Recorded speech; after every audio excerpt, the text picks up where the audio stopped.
Sir BJP ಅವರು ಮದ್ದೂರು ಚಲೋ ಮಾಡ್ತಿದ್ದಾರೆ. ಮತ್ತೆ ಬಿಜೆಪಿ ಆರೋಪ ಏನು ಅಂತಂದ್ರೆ ಕಾಂಗ್ರೆಸ್ ಈ ತರದಕ್ಕೆಲ್ಲ ಕುಮ್ಮಕ್ ಕೊಡ್ತಾ ಇದೆ. ಗಲಭೆಗೆ ಕಾಂಗ್ರೆಸ್ ಕುಮ್ಮಕ್ಕು ಅನ್ನೋ ತರ ಅವ್ರು ಮಾತಾಡ್ತಾರೆ. ಮದ್ದೂರಲ್ಲಿ ನಡೆದಂತ ಘಟನೆ ಏನಿದೆ ಅದು ಖಂಡನೀಯ. ಅದನ್ನ ಎಲ್ಲರೂ ಕೂಡ ಖಂಡನೆ ಮಾಡಿದ್ದಾರೆ. ಆದ್ರೆ ಇದಕ್ಕೆ ಕುಮ್ಮಕ್ಕು ನೀಡ್ತಾ ಇರೋದು ಯಾರು ಅಂತ ಕೂಡ ಜನರು ಗೊತ್ತಿದೆ. ಯಾರು ಇವರು ಇದನ್ನ ಮಾಡಿದಂಥವ್ರು, ಅವ್ರು ಎಲ್ಲಿಂದ ಹೋದಂಥವ್ರು, ಅಲ್ಲಿಯ ಊರಿನವರಲ್ಲ ಅವರು. ಎಲ್ಲ ಕೂಡ ತನಿಖೆ, ಇವತ್ತು ಉನ್ನತ ಮಟ್ಟದ ತನಿಖೆಯನ್ನು ಕೂಡ ಸರ್ಕಾರ ಆದೇಶ ಮಾಡಿದೆ. ಇವರು ಬಿಜೆಪಿನವ್ರಿಗೆ ತನಿಖೆ ಆಗುವಂಥದ್ದು ಯಾವ ತನಿಖೆ ಕೂಡ ಆಗಬಾರ್ದು. ಇವರೇ ತನಿಖಾಧಿಕಾರಿ, ಇವರೇ ನ್ಯಾಯವಾದಿಗಳು, ಇವರೇ ನ್ಯಾಯಾಧೀಶರು, ಇವರೇ ತೀರ್ಪು ಕೊಡಬೇಕು, ಜನರಿಗೆ ದಾರಿ ತಪ್ಪಿಸ್ಬೇಕು. ಇಷ್ಟೇ ಇವ್ರದ್ದು. ಎಲ್ಲ ಕಡೆ ಬೆಂಕಿ ಹಚ್ಚುವಂತ ಕೆಲಸ ಮಾಡ್ತಾರೆ ಹೊರತು ಎಲ್ಲೂ ಸಮಾಜದಲ್ಲಿ ಶಾಂತಿಯನ್ನ ಕಾಪಾಡುವಂಥದ್ದಾಗ್ಲಿ, ಸಾಮರಸ್ಯವನ್ನ ಕಾಪಾಡುವಂಥದ್ದಾಗ್ಲಿ, ಈ ಜವಾಬ್ದಾರಿಯುತ ಕೆಲಸವನ್ನ ಅವರ ಇತಿಹಾಸದಲ್ಲೇ ಮಾಡೋದಿಲ್ಲ.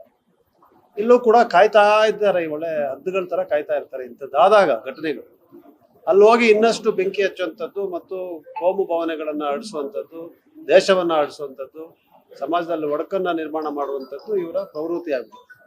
ಅದರಿಂದ ಅವ್ರನ್ನ ಯಾರು ಕೂಡ ಇವತ್ತು ಕರ್ನಾಟಕದಲ್ಲಿ ಅವ್ರನ್ನ ಯಾರು ಗಂಭೀರವಾಗಿ ತಗೊಳ್ತಾ ಇಲ್ಲ. ರಾಜ್ಯ ಸರ್ಕಾರ ಕಾನೂನು ಸುವ್ಯವಸ್ಥೆಯನ್ನ ಕಾಪಾಡಲಿಕ್ಕೆ ಬದ್ಧವಾಗಿದೆ. ನಡೆದಂತ ಘಟನೆಯ ಬಗ್ಗೆ ತೀವ್ರವಾದಂತ ತನಿಖೆ ನಡೀತಾ ಇದೆ. ತಪ್ಪಿತಸ್ಥರು ಯಾರೇ ಇದ್ದಾರೆ ಅವ್ರಿಗೆ ಶಿಕ್ಷೆ ಆಗ್ತದೆ. ಈಗಾಗಲೇ 27 ಜನನ ಬಂಧನ ಮಾಡಿದ್ದಾರೆ. ತನಿಖೆಯಲ್ಲಿ ಯಾರು ಇದರ ಹಿಂದೆ ಕುಮ್ಮಕ್ಕು ಕೊಟ್ಟಿದ್ದಾರೆ, ಯಾರು ಕೊಟ್ಟಿಲ್ಲ, ಇದೆಲ್ಲ ಕೂಡ ಹೊರಗಡೆ ಬರ್ತದೆ. ಕಾಯ್ದು ಸರ್, ನಿಮ್ ಸರ್ಕಾರ ಅಧಿಕಾರ ಬಂದ ನಂತರ ವಿಧಾನಸೌಧದಲ್ಲಿ ಪಾಕಿಸ್ತಾನ ಜಿಂದಾಬಾದ್ ಅಂತ ಹೇಳಿದ್ರು, ನಿನ್ನೆ ಶಿವಮೊಗ್ಗದಲ್ಲಿ ಜಿಂದಾಬಾದ್ ಅಂತ ಹೇಳ್ತಾರೆ. ನೀವು ಒಂದ್ ರೀತಿ ನಿಮ್ ಸರ್ಕಾರ ಅಧಿಕಾರಕ್ಕೆ ಬಂತು ಅಂದ್ರೆ ಅಲ್ಪಸಂಖ್ಯಾತರು ರಾಜ್ಯದಲ್ಲಿ ಏನ್ ಬೇಕಾದ್ರೂ ಮಾಡ್ಬೋದು ಅನ್ನೋ ರೀತಿ ಪರೋಕ್ಷವಾಗಿ ನೀವು ಕ್ಲೂ ಕೊಟ್ಟಂಗ ಆಗಿದೆ. ಅದನ್ನ ಇಟ್ಕೊಂಡು ಎಲ್ಲರೂ ಬಿಜೆಪಿ ಅವರ ಭಾಷೆ ಮಾತಾಡ್ತಾ ಇದ್ದೀರಾ? ಅಲ್ಪಸಂಖ್ಯಾತರು ಯಾರು ಮಾಡ್ಬೋದು, ಬಹುಸಂಖ್ಯಾತರು ಏನ್ ಬೇಕಾದ್ರೆ ಮಾಡ್ಬೋದು ಅಂತ ಹೇಳುವಂಥದ್ದು ಪ್ರಶ್ನೆ ಅಲ್ಲ.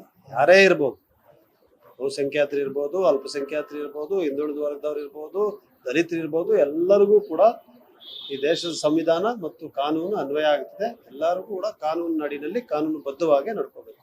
ಬಿಜೆಪಿ ಅವರು ಕೂಡ ನಡ್ಕೋಬೇಕು. ಅವ್ರಿಗೇನು ಕಾನೂನು ಇಲ್ವಾ? ಬಿಜೆಪಿನವ್ರಿಗೆ ಮನ್ಸಿಗೆ ಬಂದಂಗೆ, ಬಾಯಿಗೆ ಬಂದಂಗೆ ಮಾತಾಡ್ಕೊಂಡು ಸುತ್ತಾ ಇದಾರಲ್ಲ, ಇದೆಲ್ಲ ಅಪರಾಧ ಅಲ್ವಾ? ಅದರಿಂದ ಸ್ವಲ್ಪ ಜವಾಬ್ದಾರಿಯುತವಾಗಿ ಅವ್ರಿಗೂ ಕೂಡ ಜನ ನೇರವಾಗಿ ಅಧಿಕಾರ ಕೊಟ್ಟಿಲ್ಲ ಅಂದ್ರೂ ಕೂಡ ಈ ಶಾಸಕರನ್ನ ಓಲೈಸಿ ಮತ್ತೆ ಅವ್ರ ಮೇಲೆ ಆಮಿಷ ಒಡ್ಡಿ ತಗೊಂಡೋಗಿ ಸರ್ಕಾರ 2 ಸತಿ ಮಾಡಿದಂಥವ್ರು ಬಿಜೆಪಿನವರು ಕರ್ನಾಟಕ. ಸ್ವಲ್ಪ ಜವಾಬ್ದಾರಿಯುತದಿಂದ ನಡ್ಕೋಬೇಕು. ಈ ರೀತಿಯಾದ ಹೋಲಿಕೆ ಮಾಡೋದು ಕಡಿಮೆ ಮಾಡಿದ್ರೆ ಅರ್ಧ ಸಮಸ್ಯೆಗಳು ಬಗೆಹರಿತವೆ ಅಂತ ಜನ ಹೇಳ್ತಾರೆ. ಯಾರು ಜನ ಹೇಳ್ತಾರೆ? ರಾಚಪ್ಪ ಹೇಳ್ತಾರೆ.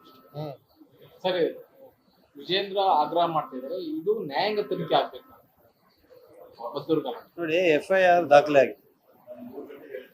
PNS ಕೆಳಗಡೆ ಕಾಯ್ದೆಯಲ್ಲಿ ಅಪರಾಧ ಆಗಿದೆ ಅಂತ ಹೇಳಿ FIR ದಾಖಲೆ ಆಗಿ ಪೊಲೀಸ್ನವರು ತನಿಖೆ ಮಾಡ್ತಾ ಇದ್ದಾರೆ. ಇದರಲ್ಲಿ ನ್ಯಾಯಾಂಗ ತನಿಖೆ ಆಗುವಂಥದ್ದಾಗ್ಲಿ, ನ್ಯಾಯಾಂಗ ವಿಚಾರಣೆ ಆಗುವಂಥದ್ದಾಗ್ಲಿ ಸರ್ಕಾರ ನಿರ್ಧಾರ ಸಂದರ್ಭ ಬಂದರೆ.